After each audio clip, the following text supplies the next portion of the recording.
Hi everyone and welcome back to Higher Business. Hope you've all had a really relaxing Christmas break and Happy New Year to you all. Not the way I wanted to start back this recap or even not being able to see you guys. It's really rubbish. Hopefully it's just for this month and we can get back to it.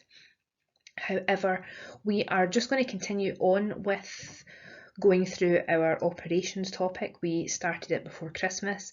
We covered what we needed to cover because what was going to come up in your prelim, obviously that is going to have to get moved back and we're going to have to think up a new date for it for when we are all back together again. So I am just going to recap what we have already learned, what we've already been taught before Christmas, making sure it's nice and clear for us, and then we can just carry on with the rest of the operations topic. So let's get started. Production decisions. Managers in charge of producing goods or services need to make decisions about what to produce, how to produce it, where to produce it, and the suppliers of their raw materials.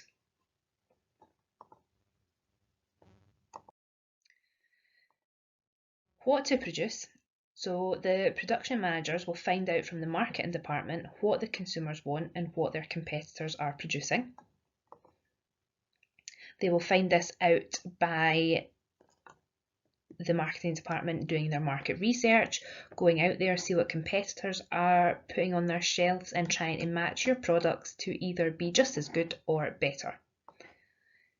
How are they going to produce it? Well, there's 4 different ways that we have looked at already. So there's capital intensive, labour intensive, automated and mechanism.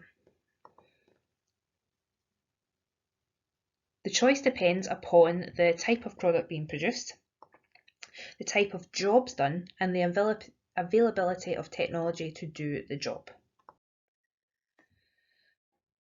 Capital intensive is when you have mainly machinery that is going to be doing your work for you.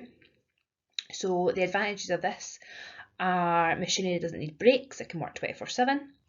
The product being made is of a standardised quality, because if you put into a machine you want it to be read 4 metres high in the shape of a square, then it is going to do that every single time.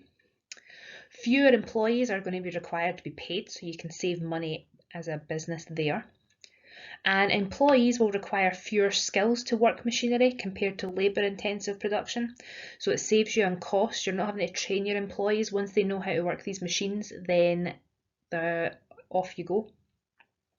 Disadvantages, however, it's expensive to buy machines and equipment. Individual customer requirements cannot be met, so maybe not everybody wants their product to be red. 10 of them do, but 5 of them want it to be blue. It's not that simple. And breakdowns can be expensive and cause production to stop. Labour intensive is when you've mainly got your employees doing the job, so you've got actual workers on the shop floor doing the work for you. Advantages of this is that your employees can be creative and use their own initiative. Labour is readily available, though it might not always have the correct skills. So you've got your workers there, but you will need to make sure they're trained in the correct areas. There's no need to purchase expensive equipment if you have got people willing to do the job instead of having the machinery. And one-off and unique products can be made easily, so employees can put a bit of their own spin on it if customers put an order in asking for something quite specific. Disadvantages, however, it's expensive and takes time to recruit, select and train new employees. You want to make sure you've got the best employees you can. Employees require specialist skills which can take time to learn and may have to undertake training. And the quality of work can vary depending on who is making it. Automation is when you've got your kind of robotics, your machinery doing pretty much absolutely everything. Robots and machines can do work which may be dangerous, monotonous, delicate operations and dirty, so they can pretty much do everything. Fewer employees, so it's reducing your wage costs you're having to pay out. Greater consistency and fewer mistakes. Once you put into a machine you want it to do this, it's going to keep doing that over and over again, whereas having an employee there can involve human error. It can operate 24/7, so machineries don't need to eat or sleep. They can keep going all through the night, although you will need to obviously stop at some points for maintenance work. And it's going to increase your productivity. You're going to be able to produce a lot more products in the time that you've got. Disadvantages, however, machine breakdowns can be catastrophic, leading to hours of lost production and a waste of materials. So if your machine breaks down and you don't have the labour who can step in and do the work for you, then you're a wee bit screwed there, aren't you? Because you've not got the skilled workforce to do the job, and the machinery that does the job for you is now broken, so you're not producing anything. Huge investments required to automate a production line, so you're going to have to put a lot of money into getting all these machineries up and running. A machine can't answer individual inquiries or individual queries, so if you need to ask about a certain product, you can't really ask the machine it, can you? You need to ask a person. And replacing labour can demotivate remaining employees, so if they see more and more people are losing their jobs to having robotics or machinery doing it for them, you're going to start to get worried yourself, thinking, am I going to end up losing my job one day?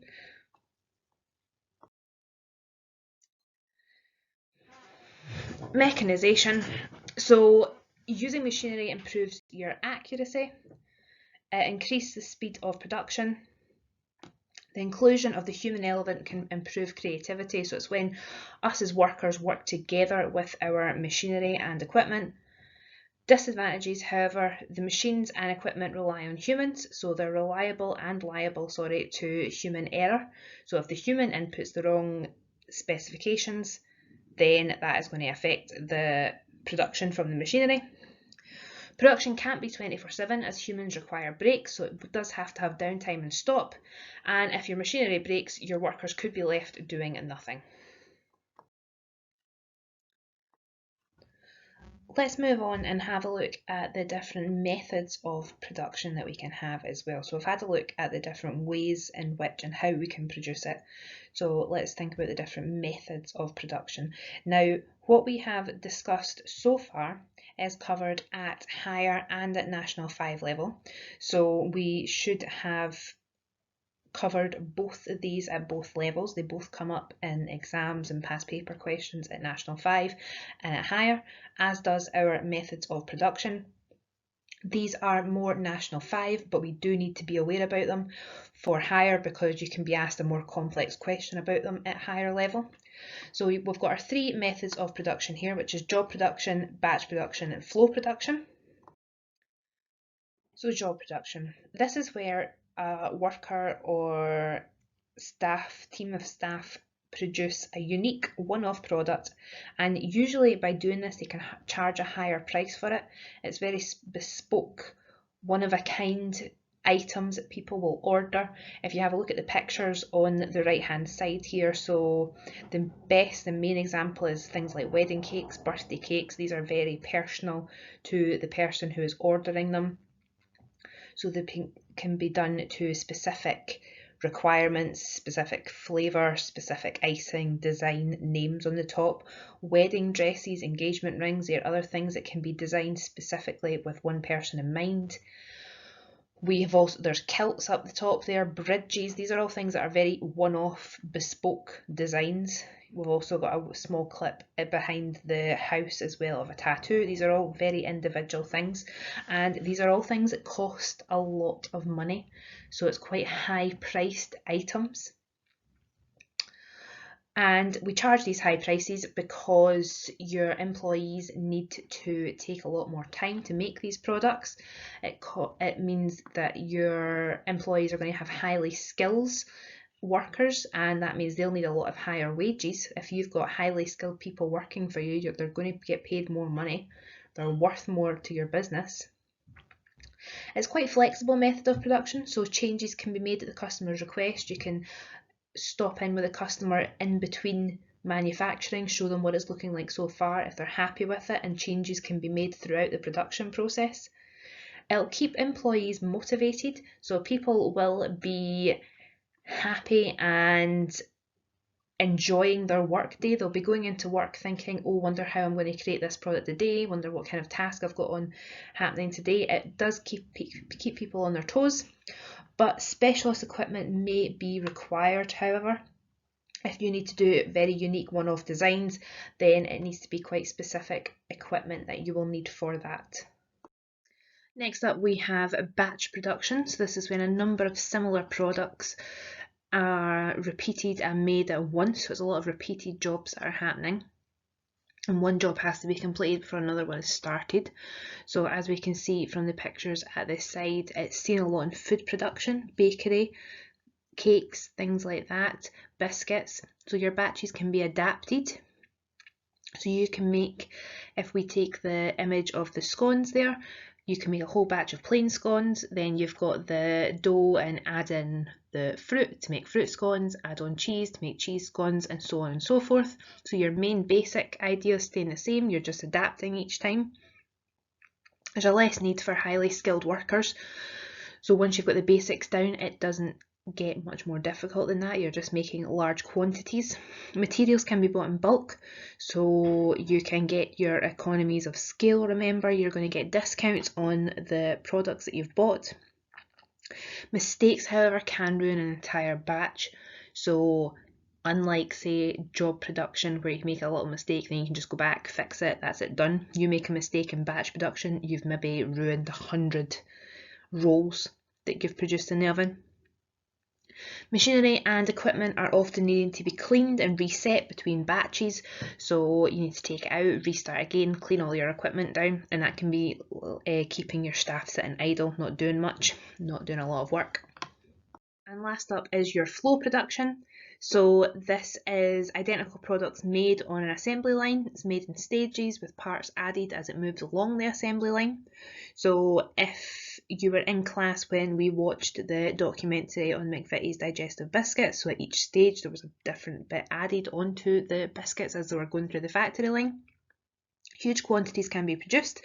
So again, in that documentary we watched, I'm sure they said it was something like up to 60,000 biscuits are produced a day. Workers will specialise in the same routine task, so they will have their own specific area of the production line that they're working on. So it should mean that you end up getting a lot quicker at your job and you'll get a lot more accurate as you're doing the same thing over and over again. Products can't be adapted to meet individual requirements, however, because it is just the same thing that's being produced over and over again. And as we have just said, your workers are going to work on the same thing over and over again, so it can end up demotivating your staff. They could get bored very easily, very monotonous, long days that they're working on. And you also need a massive amount of capital to start it up because it's very capital intensive, that type of job. There's a lot of machinery and equipment involved to make your flow production successful. There are many different factors that we need to consider before choosing a production method. So we need to think about the product itself, the skills of the workforce, the size of the market, the quality that's required of it. Is it a highly technical item that's going to need a lot of time and attention given to it? Sort of finance the business has available. We need to make sure we've got enough money to actually produce the products that is on demand.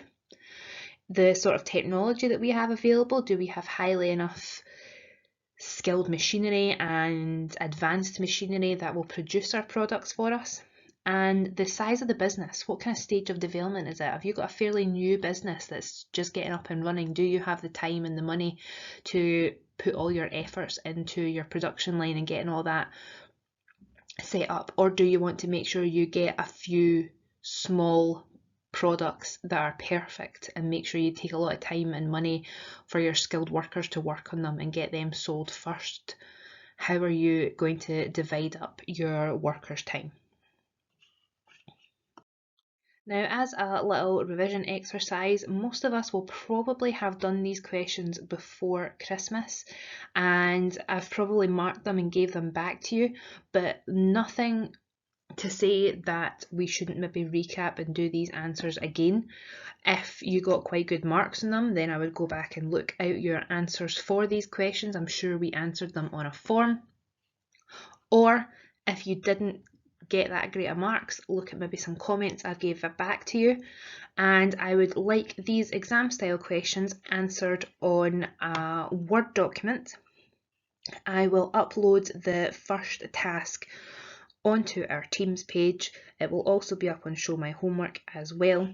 And our first task for revision lesson coming back is to have listened and gone through this PowerPoint that I've went through with you and answer these 4 questions for me.